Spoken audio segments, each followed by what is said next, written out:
Hey guys, it's Gaz. Welcome to another Warframe video. So today, this is going to be a feedback video on disruption and the Operation Hostile Mergers, basically overall. I'm going to have some gameplay of a solo run that I did to about 14,000 points in the background.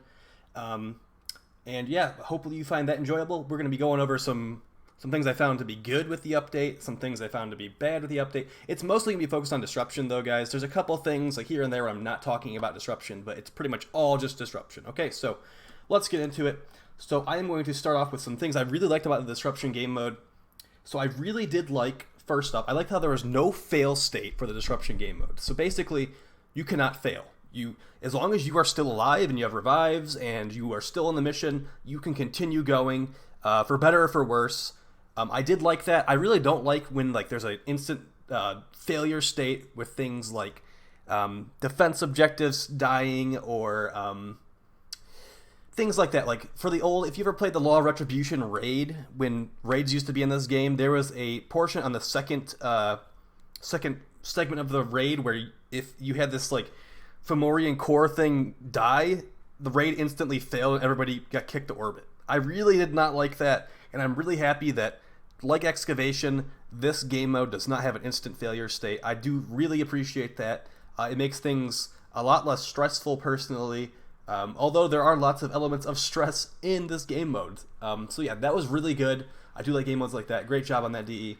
So moving on to the second point of things I really liked about Disruption, I really like these new Amalgam enemies, like the designs of them. I really like the grotesque nature of them, like the stretchy head guy, like the big gross bug. Like the first couple days I was looking at these things, I was like, wow, like they really went above and beyond to make these things creepy, because they are really creepy, and they have very interesting abilities. Like one of them can make a copy of your Warframe, which is probably not a good thing to give the enemies, but there's like one that like buffs the resistances of enemies that could like grab them and boost them. That one's really strong too. So yeah, really interesting enemy types that I really appreciate.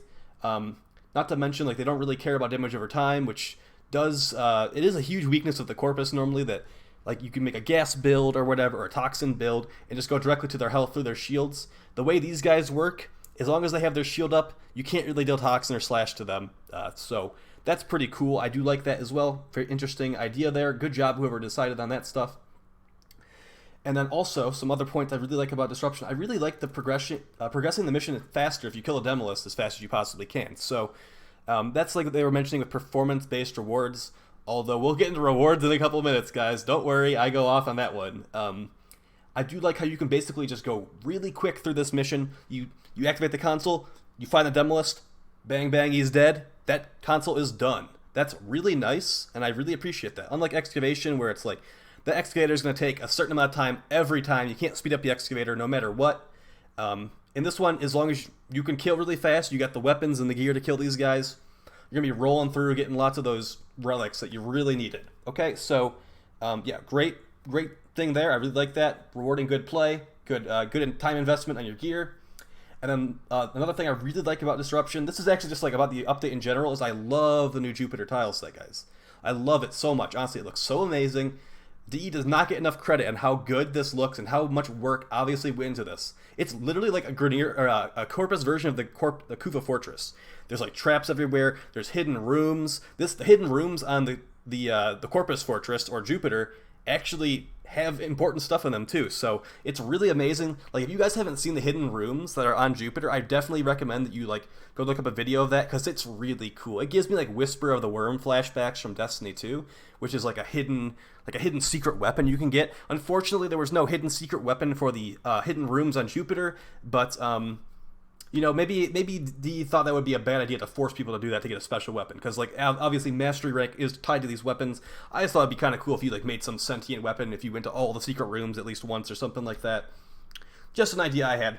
Okay, so that's pretty much all the things I really liked about Disruption. There are a few other things, but mostly just I like the aesthetic of it. I really like I like how they made interesting new enemies. I really like that stuff, guys. So let's get into some problems I have with Disruption. And this one is a little bit longer than the pros. Let's just say that. So, number one, biggest problem Disruption has. Biggest problem, guys. Lackluster rewards. horrible rewards. We have basically relics you can get from any node in the game, pretty much. That's an endless mission. We've got some new mods that are really not worth it, honestly. I'm going to be completely blunt here. You can use Modus Setup if you want to double jump constantly, which I've been trying to force myself to use these mods, but honestly, like, they're really not worth it, guys. Like, you have to like do like a double jump for this stuff, and like it's not like they're valuable or anything. I already have all the mods. Like, people who have played the game mode for any amount of time and kill some amalgams have these new mods. So I really feel like this was the biggest blunder of the entire update, and it really kind of dampened it a little bit for me. So let me take you back a little bit. When the Prophet Taker, like the big spider robot, got added to Fortuna, I was hoping that we were going to be getting something new, like maybe new arcanes or some new sentient like technology thing that's going to drop from this spider bot. But when that ended up not being the case, and it ended up dropping credits instead, credits from a giant spider robot, I was a little bit disappointed, not going to lie. I actually have a video of me ranting about that like 4 months ago or whatever. But then I'm like, okay, you know what? They decided not to do it. I understand, like, they want this to be like a new player kind of thing. They even said that themselves. They want the Prophet Taker to be more accessible than Eidolons. That would make sense why the rewards are pretty terrible and they're just credits pretty much. I'm like, okay, they'll probably just add something like that to Jupiter. That's how it's going to be. It's going to be like the Corpus Kuva Fortress. They got Kuva on the Kuva Fortress. They'll add something cool and new to the Disruption game mode or whatever it's going to end up being. That was not the case, guys. We basically have, the rewards don't exist. You basically just play Disruption for fun. Or if you need Hexanon to build the new items, that's what you do. You get the 1200 Hexanon you need to build Wisp and whatever the weapons require, and you're done. No real reason to go back there. So I feel like this is a huge missed opportunity. They should have added a end game sustainable grind to Jupiter Remastered, similar to Kuva. Because honestly, a lot of the veteran players of this game, guys, they just don't see any reason to play it anymore. I've talked to tons of people that are like, oh, well, yeah, like, I see that, like, they've added, like, a new tile set, but, like, what's the reason to go there? And, like, I can't really give them, I'm like, the new Warframe, there's new enemies there, like, that's basically it. So, my idea is that, basically, I mean, it's really easy to think of ideas for this, guys. I know it's not easy to implement for DE because it's a lot of work, and they did put a ton of work into the update already. I don't want to take that away from them at all, but the rewards really needed to be better to keep people playing it. So, my idea is, like, basically you'd go in there, maybe even Hexanon could be the thing that you have to harvest. You get the Hexanon, you get one of your arcane sets. So say you have, like, for example, Arcane Nullifier, the one that it's like it makes an 80% chance to resist magnetic procs. Make it so you grind enough of this stuff, you can actually upgrade your arcane set to level 5. They normally go to like level 3, maybe like level 4 or 5, and then you can get one extra level into that arcane set. So that would make the 80% chance either a 90 or a 100% chance to resist magnetic effects. Something like that would keep people interested. That would make it so you could literally, like, that would be infinite amounts of grind, because you could max out your own arcane sets to this sentient level, like level 4 or 5. You could even, like, take those sentient sets that you've upgraded and sell them on, like, the market or something. That's people buying platinum to get these new arcane sets if they don't want to farm the new game mode or whatever. It's more fun for old players because they're making their builds even stronger, and it's better than what we got. Let me just tell you, that's like 1,000 times more interesting than these bland relics we get from Disruption. And like I said, I know it's a ton of work, and like it's easy for me to just be like over here complaining about the update not having good rewards, but it really needed that, guys. I can't believe how many people have said, wow, the rewards for Disruption are trash, and I can't disagree. I can't disagree at all. It's a huge missed opportunity, and yeah, I hope that DE really does something like that in the future, although I've been disappointed twice at this point. I don't really have much hope for that specific type of thing. Another endgame sustainable grind like Kuva and Rivens that could keep players around for a while, okay? So I'm sorry that was a very negative point, but we're going to move on from that. So my second point that I did not like about Disruption is that Disruption is basically a nullifier city. And these enemies, if you guys didn't know this, the thing about the Corpus is they have more damage than health, and the Grineer are like the opposite. They have more health than damage. They have all that armor, they're really hard to kill. Grineer really don't do much damage per shot unless it's like a bombard or something.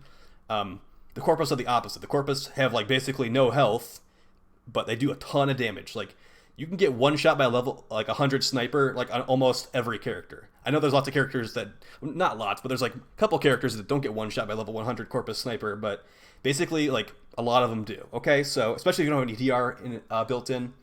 So that is making a lot of the frame choices either not worth it or completely irrelevant. So for example, like you could bring Banshee to a high level run for disruption, but why would you? You could just bring Chroma or something, or Rhino. Like I know Banshee does have like the insane damage buffs with her sonar thing, but Banshee's gonna get one shot by like a level 50 enemy. Okay, so that's gonna be up to the player. That's gonna need to be really on top of their stuff. And there's enemies in like every direction. There's new melee nullifiers which have been nerfed, thankfully, but those like they spawn like I've had like 3 melee nullifiers charging me at the same time. So yeah, it's like they've really went heavy on the nullifier route on this new game mode, even with the Demolist.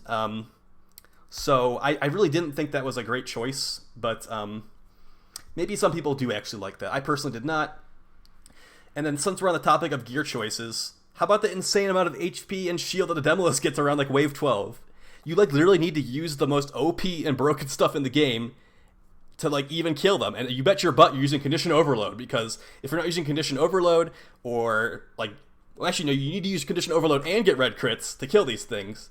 And even like some people are using exploit stuff to even kill this stuff. So it's like the scaling is a little bit out of control, and I personally don't think that's a good thing. I'm sure some people do like to use the most OP stuff in the game and like be forced to use it with ribbons and all that, but I thought that was a bit of a misstep on the update, and I don't really, to be honest, I don't have a really good solution for that. Basically, maybe just make it so there's not so many nullifiers, so like a Banshee can like actually like help or something like that. I don't know. It's a hard one, guys, but basically too many nullifiers and basically a huge gear check if you want to go late, which if the only reason you really would want to go late is for this event, which was the hostile mergers, but since hostile mergers is done, there's literally no reason to go late in disruption ever again. Okay, so there's that. And then another really big point, this is probably like my second biggest problem with disruption, is that I have issues involving gameplay flow. If you've been watching the gameplay on screen, you've probably seen me like wandering around trying to find an amalgam to get the key a couple times. That's a huge problem with this, and I feel like it makes the game a lot slower and feels really bad because, for one, the amalgams, they don't really have any like way to like distinguish where they are on the map. Like they're not marked, and unless you like recognize like the sounds they make and what their gun sounds like, they could honestly just be hiding in like some hallway for all you know, and like you won't find them for a good like half hour. That's a bit of an exaggeration, but like taking like 5 minutes to find an amalgam is really not good, guys. I think that should 100% be changed. I think amalgam should be a lot more easy to identify from across the map. You don't need to like, you shouldn't have to be like literally looking at them to know it's an amalgam. Like amalgam should have a different indicator on the enemy radar, or just be marked period once they spawn, because they are integral to progressing the mission, and sitting around waiting for an amalgam to appear is not good. Okay, so that's one of the issues with gameplay flow. I think the amalgam should be more frequent spawns, but another really big problem I have is why the hell is one of the keys cyan? Cyan is way too similar to blue, okay? We got red, we got white, we got blue, then we got cyan. Cyan, that should be changed to either yellow or green, period. When you're picking up that key off an amalgam's corpse, the blue one and the cyan one look way too similar. And it needs to be changed, guys. If they want to keep the game mode around, I think it needs to be changed to either green or yellow, some other color. Make it so there is no question in your mind which key that is. It has to be, like, you shouldn't even have to pick it up to know which one it is. It should be like, oh, 100%, that's the green one, dude. The green one always looks like that. It's very obvious. And I'm not saying this, I'm not just saying this because it's only happened to me. I've talked to so many people who have said, oh, I thought I picked up, this is the blue one, okay. Like, it's not worth it. They just need to change it to green or yellow, honestly. That's really a big problem for me, and I hope they do change it in the future. Okay, and then the final point that I have a problem with in Disruption is some problems with the Demolist overall. So a big thing here is that a lot of people are listening to their own music while playing this game. I know I do that all the time. I'm listening to like blasting some heavy metal, listening to some like tech music, whatever. I listen to a lot of different kinds of stuff, honestly, but the fact that the only way you can know where the Demolist is, well, first off, you have to hear where it's coming from. And then second, once you see it, I think it eventually marks it on the map for your teammates. I don't think that's acceptable. people should not be required to have sound effects on to play this game mode. In my personal opinion, my solution to this would be, once the Demolist is within 50 meters of the defense objective, it's marked on the minimap for everyone. That would be great. That's not making it so you like literally can't, or you like the sound part is not necessary, because the sound part would still be helpful, but make it so people with sound effects turned off can actually stand somewhat of a chance, in my opinion. That's a bit of a nitpicky thing, but I do think that would be a nice change.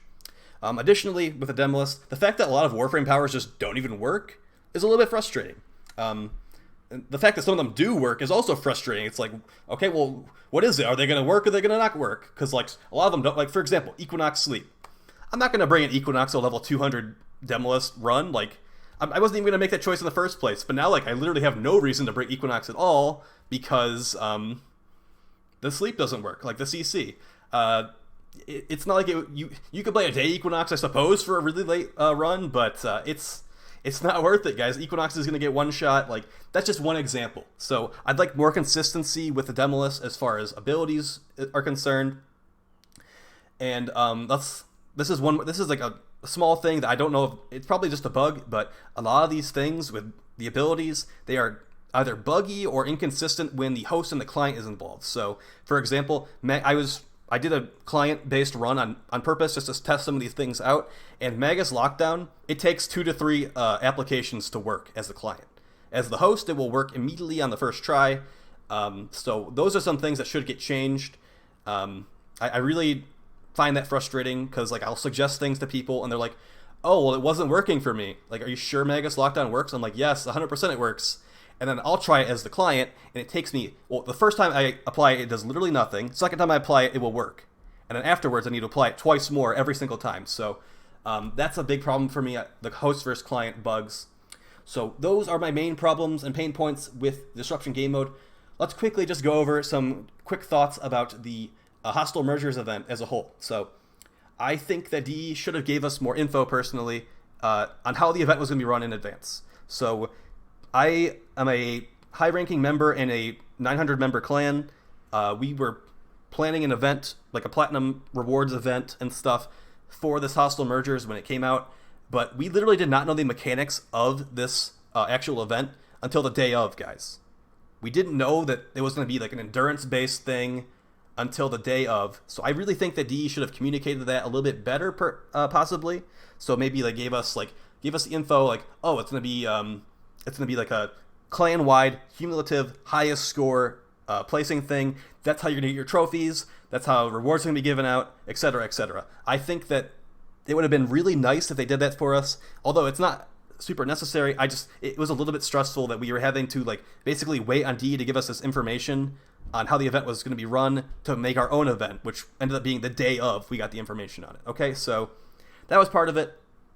Additionally, I really do think that the event weapons were given out too freely. I think the Spectra Vandal was way too low of a score requirement. 1,000 points, that's like one round, guys. I really don't think that that was an appropriate amount of points to get the Spectra Vandal. The Galaxian Vandal 4,000, like, sure, whatever. That like takes like 20 minutes, whatever. I think like maybe making the Spectra 2K and then the Galaxian like 6K would have been more appropriate, but I can understand if you guys don't agree with that one. And then the last problem I had with the event is that you could not jump into the endurance mission unless you did like the training. I'm going to call them the training versions of Disruption, like the 3 missions previously. That was like a half hour to an hour of gameplay that you had to go through to play with your friends in the endurance mode, and I thought that was a pretty big misstep. I was like talking to people, I'm like, yo, let's do an endurance run for Hostile Mergers, and they're like, okay, let me sign on. They're like, oh, I can't click it. Oh, I have to do these missions. I'm like, okay, well, I was about to just jump in, so like, I don't really want to wait like a half hour to an hour, and like that like kind of like just killed it for some people. Like, oh well, I still wanted to play. Now I gotta do this stuff. Like, oh man. So I think if you were able to access the endurance mission immediately, that would have been great. But you know, that's not how it ended up being. So those are some of my opinions, guys, on the Disruption Game Mode and the Hostile Mergers event as a whole. Overall, I really love the update, and besides the huge disappointment of the rewards and the lack of the endgame sustainable grind like Kuva, I still got high hopes for Railjack and whatever the open world is in the future. So yeah, I hope you guys found this video helpful as always. I'll see you in the next one. Please like, share, subscribe. The next video will probably be the Comer-X, like the sentient sniper rifle, so that should be fun. But yeah, I'll see you guys then. Take it easy. Later.